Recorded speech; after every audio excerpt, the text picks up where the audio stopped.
Todos los lunes tenés una cita con Cambalache en Tecno Sunset Radio a partir de la hora 16 de Nueva York, 15 horas de México, 4 horas en un magazine cultural conducido por Marcos Iacobelli. Cambalache, la tarde-noche en Tecno Sunset Radio.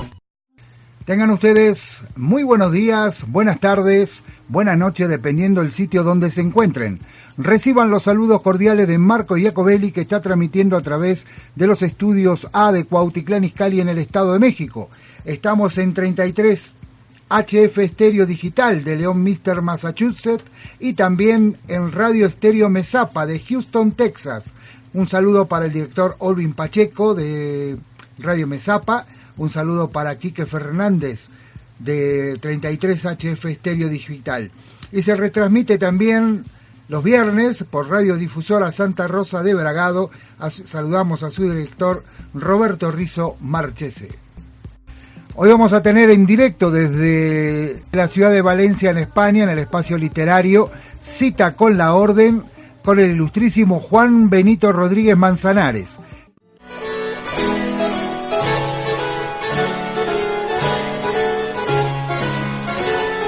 Cambalache tiene el agrado de presentarles a Juan Benito Rodríguez Manzanares en el espacio Cita con la Orden. Una participación especial junto a Juan Benito Rodríguez Manzanares. Cambalache presenta el espacio Cita con la Orden.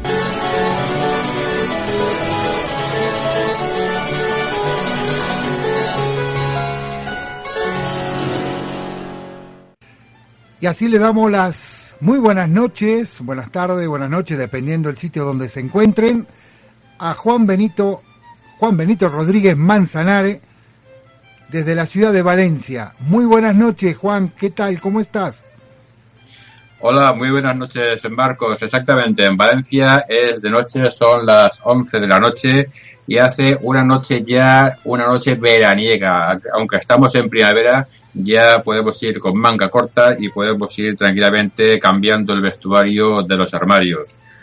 Al margen de esto, como digo, todos los programas al comenzar, estoy encantadísimo de estar de nuevo aquí en tu programa con todos nuestros amigos, como por ejemplo Quique Fernández, Roberto Rizzo, Sabrina Sirone, Ramónica y tantos amigos más que están ahí escuchándonos, y a todos les envío un fuerte y gran abrazo, y para ti también, Marco, evidentemente. Muchas gracias. Aquí te cuento, nos estamos asando, parecemos pollos arrostizados, estamos a 29 grados de calor.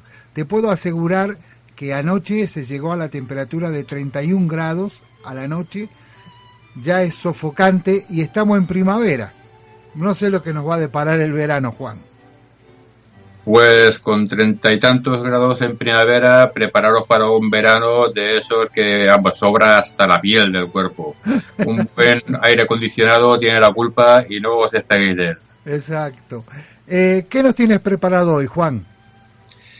Pues hoy tenía varias cosas, pero entre ellas quería empezar con una noticia triste, porque esta mañana nos hemos levantado con la triste noticia de que ha muerto Eduardo Punset, un hombre que tenía 82 años y que fue un gran divulgador y científico español que tenía unas grandes ansias de saber y sobre todo una gran curiosidad que era totalmente contagiosa.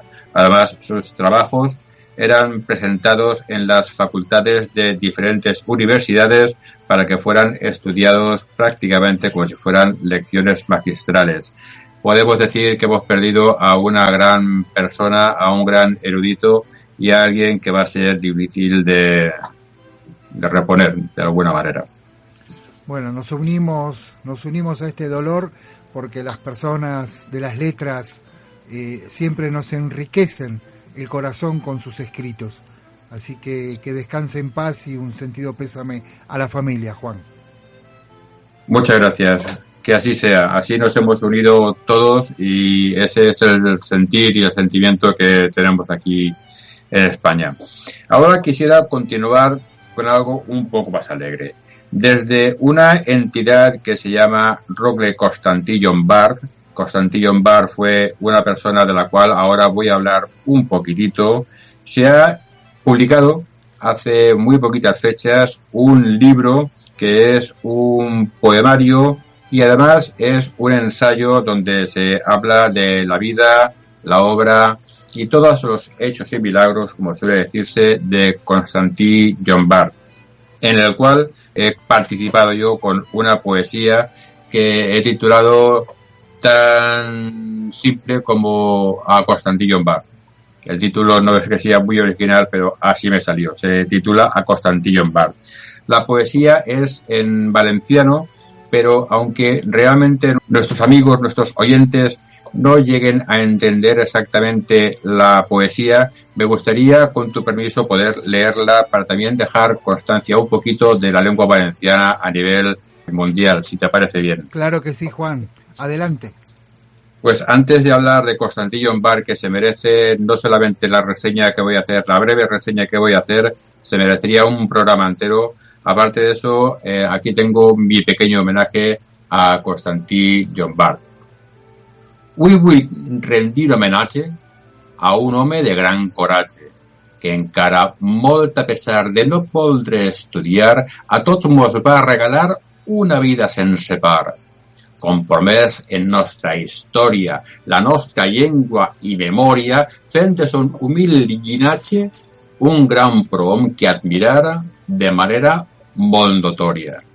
Parle del prohom gallard que es diu Constantin Llombart, que lluint classe i valor a sa llengua en un gran amor convocà a tot escritor que escriguera en vigor de forma molt atractiva, bella i significativa. Un llibre que s'ha fet part del nostre ànim tricolor, los fils de la morta viva. Ai, benvolgut Constantí, si t'alçares de matí i veres la vil faena de catalanisme plena que és nostra eterna condena, t'ompliria el cor de pena. Més a tots mos engalana la llengua valenciana, que qual flor d'un bel jardí, en ella te fem ofrena i el nostre cor agermana. Deixa'm, gran amic Carmel, que de tu prenga model. La renaixença impulsares i l'horat penat fundares, els jocs florals començares i, a més, mai no parares de viure en valencià sent un gran republicà. Aixina que des del cel te pregue que mos ampares y nos lliures del tirà. Bueno, para quien no haya entendido la poesía, que seguramente será el 99% de nuestros oyentes, la poesía es verdaderamente pues una loa, una alabanza a Constantin Llombart, donde digo gran parte de las cosas que ahora voy a comentar un poquito por encima. Hablo de los fils de la morta viva. Los fils de la morta viva, en español, los hijos de la muerta viva, habla de la lengua valenciana, porque hace mucho tiempo, igual que ahora está en un tira y afloja con otra lengua hermana de aquí también de España, pues pensaban que estaba muerta la lengua valenciana, y Constantin Llombart se encargó de demostrar a todo el mundo que la lengua valenciana no estaba muerta y que para ello convocó a los poetas valencianos y escritores valencianos, y hubo tal afluencia que realmente ese libro, Los fils de la morta viva, ahora es todo un referente de la lengua valenciana de la época, porque llegó a recoger poesías y escritos de los más insignes escritores valencianos. También hablo de la Renaixença, que fue uno de los impulsores de la Renaixença valenciana, y así fue exactamente. Fue uno de los más grandes o el más grande impulsor de la Renaixença, que es un movimiento cultural y literario que se dio en Valencia durante la segunda mitad del siglo XIX para hacer renacer la lengua valenciana en todos los aspectos. Como ya comentaba, se pensaba que la lengua valenciana estaba muerta, podía morir. Bueno, pues con esta renaissance se dio aunque fue cultural y también literaria, en la parte literaria se dejó bien claro, bien patente que la lengua valenciana no estaba muerta y que tenía una vida por delante muy grande. También hablo de que creó los juegos florales. Los juegos florales los creó él, pero se crearon dentro de una entidad que él y Teodoro Llorente, que fue otro impulsor de la Renaissance, del cual algún día igual también hablamos. Entre él, como decía, y Teodoro Llorente crearon los ratpenat. Los ratpenat es un animal, exactamente un ratpenat es un murciélago y lo es un artículo. Los ratpenat en español sería el murciélago. ¿Y por qué el murciélago? Porque el murciélago es un animal que representa muy, muy, muy claramente y muy intrínsecamente a Valencia. Esa entidad, los ratpenat, que tiene como subnombre Sociedad de Amadores de la Lengua Valenciana, desde esa entidad se convocaron los primeros juegos florales, que son, como imagino que todos sabremos, los juegos florales siempre son una fusta literaria donde varios poetas participan para poder llevarse el premio que normalmente suele ser o suele llamarse la flor natural. En los juegos florales el premio máximo es la flor natural, que luego, como delicadeza o como agradecimiento, se le entrega siempre a la reina de las fiestas. Después de estos juegos florales con las poesías, fueron ampliándose y pasaron a tener varias justas literarias, de las cuales una habla de la parte religiosa, de Dios, otra habla de Valencia y todo lo que es Valencia, luego está la flor natural que habla en general, y luego también hay ahora muchas partes diferentes que son ensayo, que son poesía, que son diversas cosas que, bueno, pues todas ellas componen lo que son los juegos florales de Valencia. Como vemos, Constantí Llombart es un personaje que ha traído mucha historia y que, además de todo lo dicho, hay que añadir de que fue uno de los poetas que llamaban de Espardeña.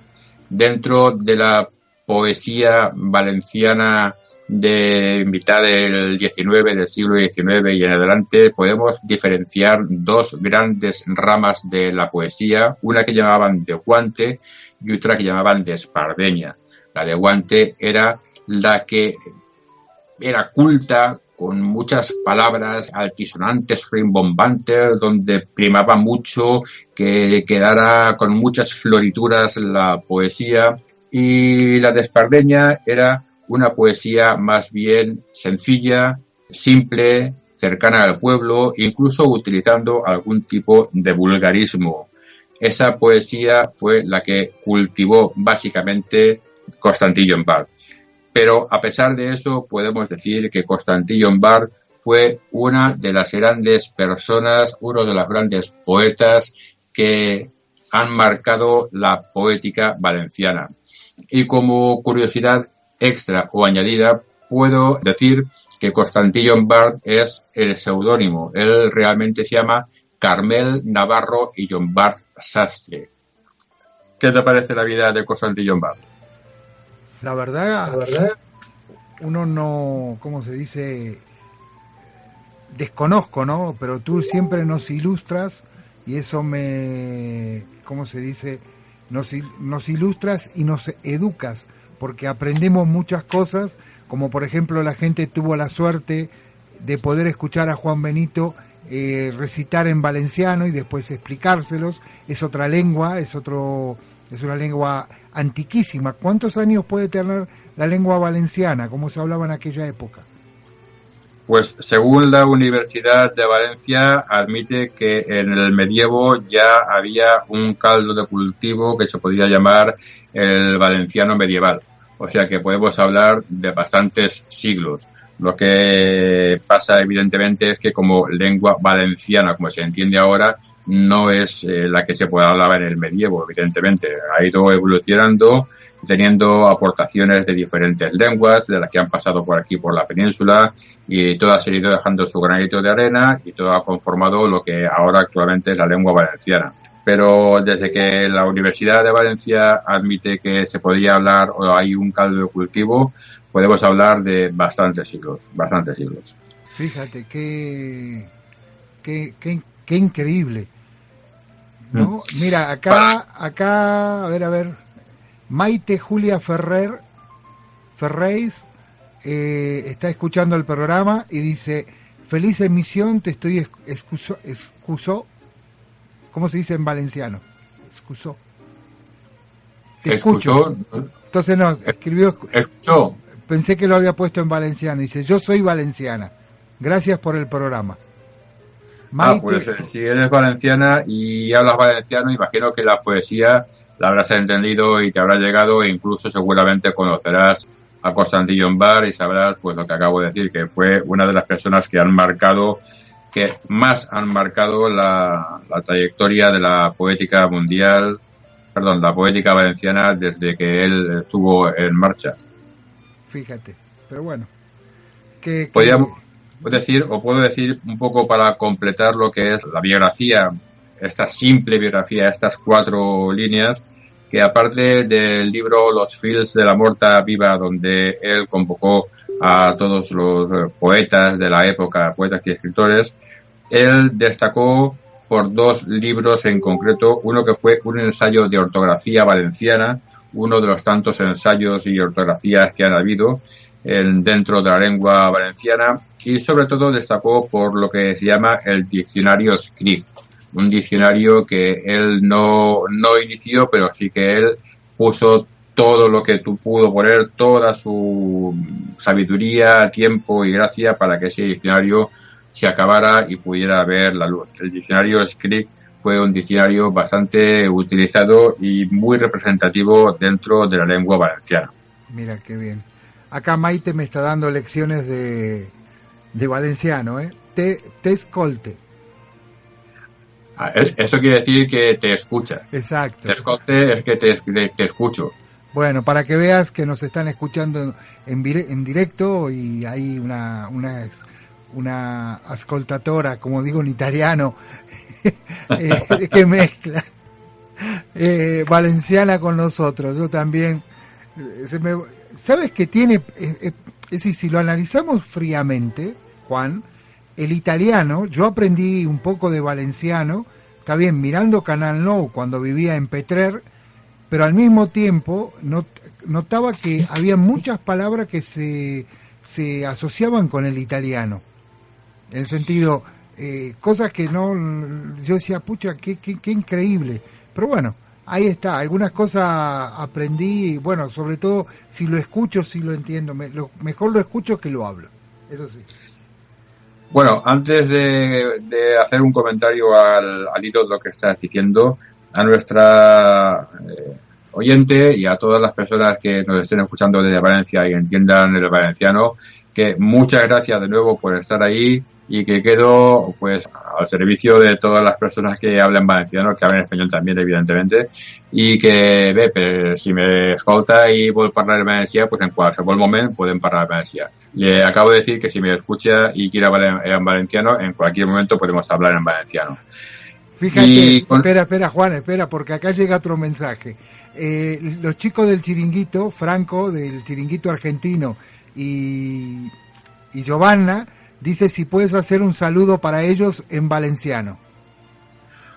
Home, clar que sí, home, faltaria més. Ja t'estic parlant de València. Per a totes les persones del Chiringuito, des d'ací, des de València, una gran salutació i que realment estigueu perfectes i estigueu enxissats de poder escoltar i de poder, pues, per lo manco, saber lo que és un poquet el valencià a través de mi i a través d'esta humil persona que soc jo. Per a tots vosaltres, un abraç molt blau. Ahí están los saludos de Juan Benito Rodríguez Manzanare, dándole saludos al Chiringuito y a la gente que también escucha que lo pueden escuchar desde Valencia. Ese saludo en valenciano, muchas felicidades. Eso la verdad que dio mucho gusto. ¿Qué más, Juan? ¿Qué más? Sí, por rematar un poquito esto, me he despedido con la última frase que he dicho, es un abrazo molt blau, que la traducción al español sería un abrazo muy azul. En español no tiene demasiado sentido decir un abrazo muy azul, pero en valenciano sí, y esa despedida de un abrazo molt blau, digamos que me la inventé yo y actualmente se dice bastante habitualmente en Valencia. Y ese abrazo azul hace referencia a la Real Señera. La Real Señera, como imagino que muchos de nuestros oyentes sabrán, tiene 3 colores básicos, que es el azul de la franja que está junto al asta de la bandera y luego unas franjas amarillas y rojas que vienen, digamos, heredadas de la corona de Aragón. Digo 3 colores básicos porque luego en lo que es la corona, la propia corona, tiene otros colores como el verde, pero son las piedras que iban engarzadas en la corona y, digamos, no se tienen demasiado en cuenta para los colores de la bandera, que siguen siendo azul, rojo y amarillo. Y como ese azul nos diferencia de otras partes de la corona de Aragón, como por ejemplo Aragón, que tiene las franjas rojas y amarillas, o digamos el Reino de Mallorca, que se distingue por un cuadrado en la parte superior izquierda de color morado, pues como decía, esa franja azul nos distingue de otras partes de la corona de Aragón, es lo más distintivo y lo que hay que destacar siempre con respecto a nuestra bandera. Y ahí el abrazo muy azul que hace referencia a la franja azul de nuestra bandera.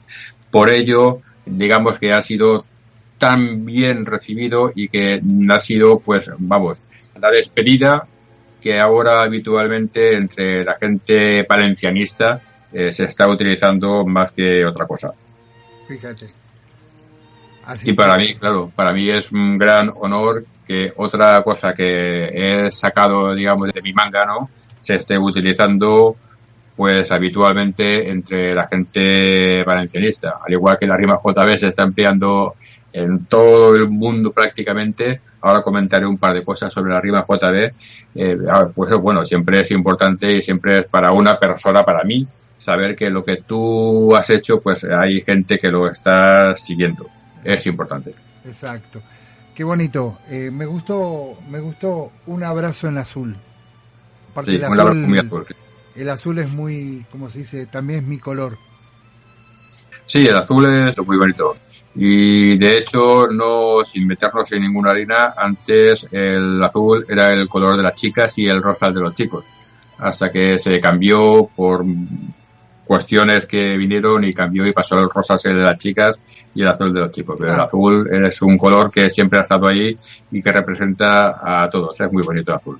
De hecho, aunque no tiene nada que ver y es solamente una curiosidad anecdótica que me venía un poquito al hilo, el azul es el color que tiene la longitud de onda mejor para poderse ver en las distancias largas.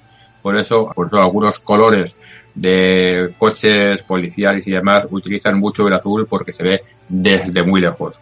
Pero bueno, me estoy cambiando y me estoy yendo del tema. No, pero interesante, hemos aprendido algo, ¿ves?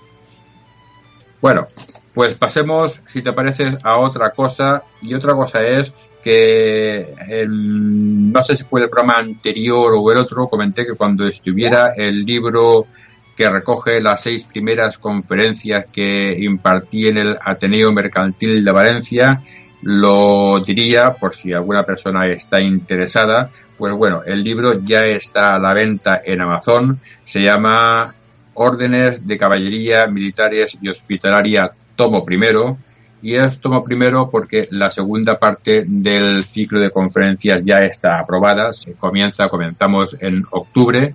Queda pendiente de aprobar o no una tercera parte que completaría la trilogía de las órdenes, pero la segunda parte ya está aprobada. Así que comenzaremos en octubre y en octubre comenzaremos con una orden propiamente española que es la Orden de Santiago. Y este primer ciclo lo hemos acabado también con una orden española, con la primera orden española que se creó, que es la Orden de Calatrava.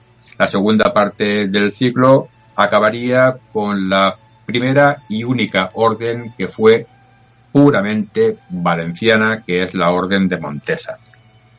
En este libro, que recoge las 6 primeras conferencias de la primera parte del ciclo, aparte de las conferencias, como ya me parece que comenté, están ampliadas con un sinfín de acotaciones a pie de página para explicar en algún momento una palabra, un concepto, un lugar o algo que pueda estar un poquito no muy fresco en el recuerdo de las personas, y así no tienen que recurrir a un diccionario, no tienen que parar la lectura, porque en el mismo texto les explico qué es cada cosa, que siempre es mejor tenerlo todo a mano y no tener que estar divagando entre libros o ya lo veré luego o me hago un apunte.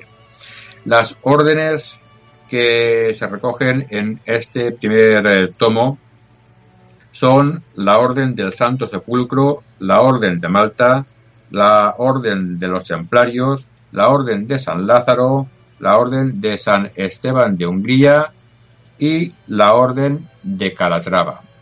Si me permite, voy a hacer una pequeña semblanza de cada una para que todos sepamos un poquito qué fueron estas órdenes, pero solamente un poquito por arriba, unas palabras.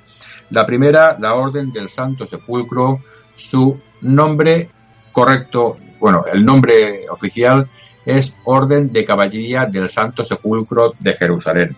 Esta orden está catalogada como la primera orden que se tiene constancia que fue creada como tal. O sea que podríamos decir que es la primera orden que se creó a nivel mundial.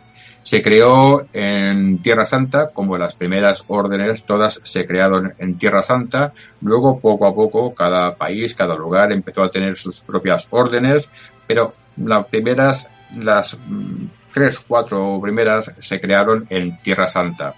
La Orden del Santo Sepulcro, su función era velar porque el Santo Sepulcro siempre estuviera resguardado de maleantes y diferentes personas de mal vivir. Luego, cuando se militarizó, cuando tuvo su brazo militar, también se encargaron, como la mayoría de las órdenes, en esto coinciden prácticamente todas, en salvaguardar a los peregrinos que iban a Tierra Santa para que les fuera fácil poder llegar hasta el Santo Sepulcro para rendir homenaje y para rendir pleitesía al Santo Sepulcro sin ser atacados por bandidos, sin ser desvalijados o sin ser comidos por los leones. La siguiente orden es la Orden de Malta, cuyo nombre más completo es Soberana Orden Militar y Hospitalaria de San Juan de Jerusalén, de Rodas y de Malta.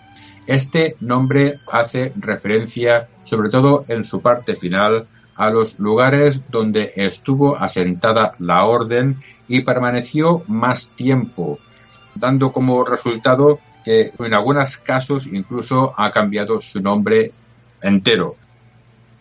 Por tal motivo, de todo ese nombre oficial y largo se conoce como la Orden de Malta, que es uno de los últimos sitios más representativos donde estuvo. Y dentro de ese nombre oficial y largo, el primero es Jerusalén, porque es realmente donde nació. La Orden de Malta, como he dicho anteriormente con la Orden del Santo Sepulcro, nació en Tierra Santa y nació también con el ánimo de poder salvaguardar a los peregrinos que iban a Tierra Santa a peregrinar y a estar congraciado con Dios. La Orden de Malta actualmente es la orden, podríamos decir, por decirlo de alguna manera, la crème de la crème dentro de las órdenes.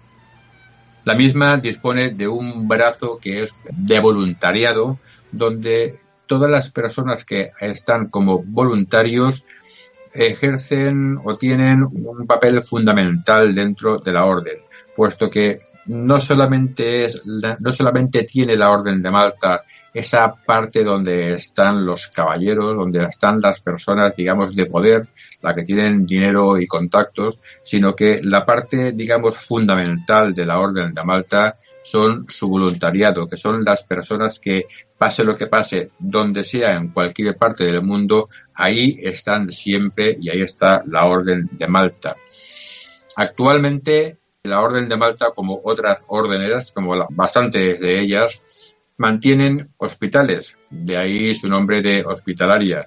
Y esos hospitales suelen estar ahora, sobre todo, básicamente en el tercer mundo, donde ayudan a las personas más desfavorecidas a que puedan tener ciertas comodidades, por decirlo de alguna forma, ciertas formas de poder sanar o curar de sus males y para que puedan tener una mínima atención sanitaria. Debo decir de la Orden de Malta que es junto con la Orden del Santo Sepulcro, una de las pocas órdenes que desde que se crearon allá por el 1100 o por ahí, continúan siendo órdenes y nunca han desaparecido, cosa que otras, como por ejemplo la que voy a comentar ahora a renglón seguido, sí que desapareció por 1312 me parece que es, y la mayoría desaparecieron en algún momento dado. Para concluir con la Orden de Malta, decir que actualmente está considerada como un estado sin territorio, que el maestre mayor de la Orden está considerado como un jefe de estado y que tienen incluso sus pasaportes diplomáticos, su propia moneda y muchas cosas más que la hacen y la distinguen como una orden de élite. La siguiente orden que está dentro del libro es la Orden de los Templarios. Esta orden no hace falta presentación porque todos conocemos la Orden del Temple, aunque su nombre más completo fue la Orden de los Pobres Caballeros de Cristo y del Templo de Salomón. ¿Por qué del Templo de Salomón? Porque fue la primera sede que tuvo la Orden Templaria. De hecho, la Orden Templaria se llaman porque la primera sede, que fue el Templo de Salomón, al decir que estaban dentro, eran la Orden del Templo. Y al ser la Orden del Templo, ahí sí quedó para todo el resto de toda la historia como la Orden Templaria. De la Orden Templaria, ¿qué puedo decir que no se haya dicho ya dentro de los ríos de tinta que se han escrito desde muy antiguo?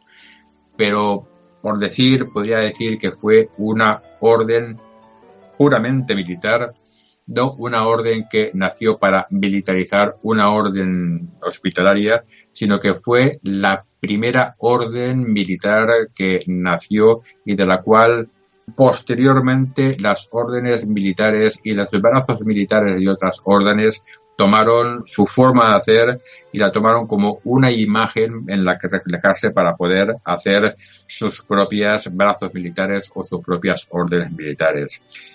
La Orden de los Templarios, aparte de tener un poder militar y un poder bélico brutal, también fueron los creadores de varias cosas. De hecho, la banca moderna se basa bastante en lo que diseñaron los templarios. De hecho, los templarios fueron los primeros que diseñaron algo parecido a lo que podríamos llamar las transferencias, ya que tenían unos sellos y códigos especiales con los que podían hacer que una persona entregara un dinero en una encomienda y al entregar ese dinero le daban un documento con esos sellos y códigos especiales, con el cual se iba hasta otra encomienda, estuviera donde estuviera, y allí, entregando ese documento, le facilitaban, le devolvían su dinero.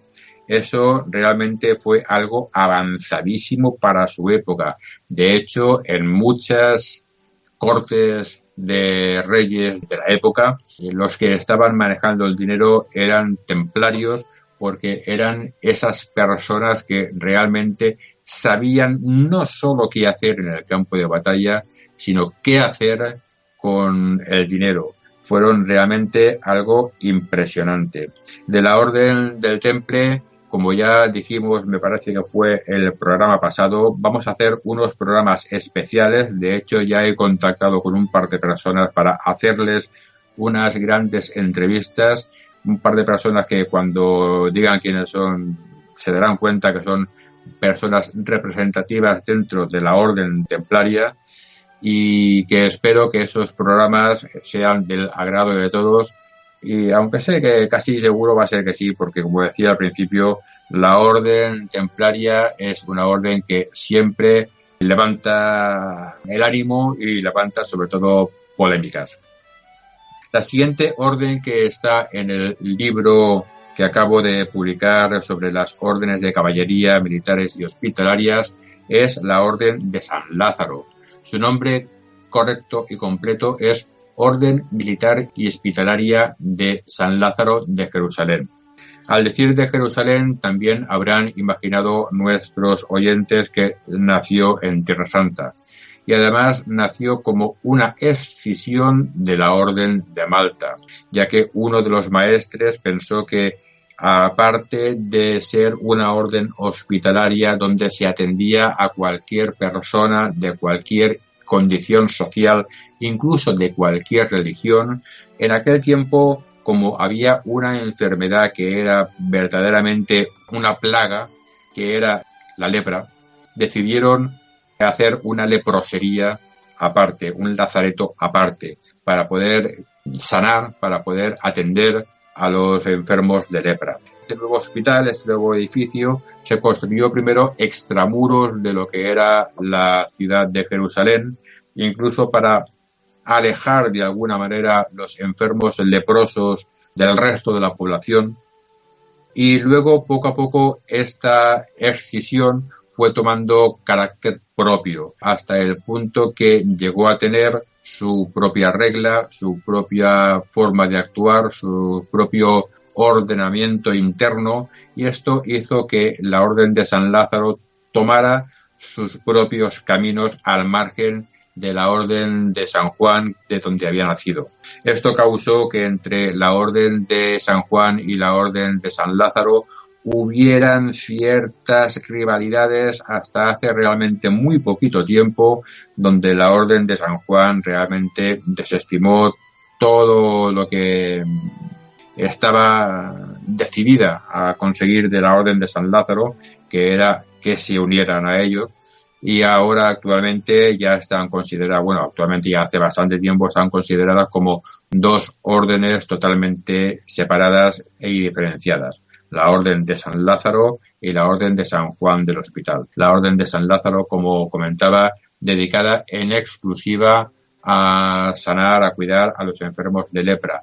Aunque hoy en día, como la lepra ya es una enfermedad que ha sido de alguna manera superada, el ámbito de la Orden de San Lázaro se ha ampliado y ya no solamente está sanando o está tratando a enfermos de lepra, sino a enfermos de cualquier otra enfermedad.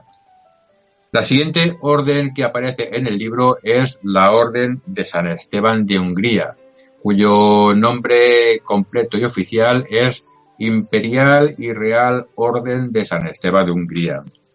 La Orden de San Esteban de Hungría también nació en Tierra Santa, pero resulta que el emperador húngaro se sintió muy atraído por esta orden y les facilitó todo lo que les hizo falta para que la orden tuviera una sede en Hungría.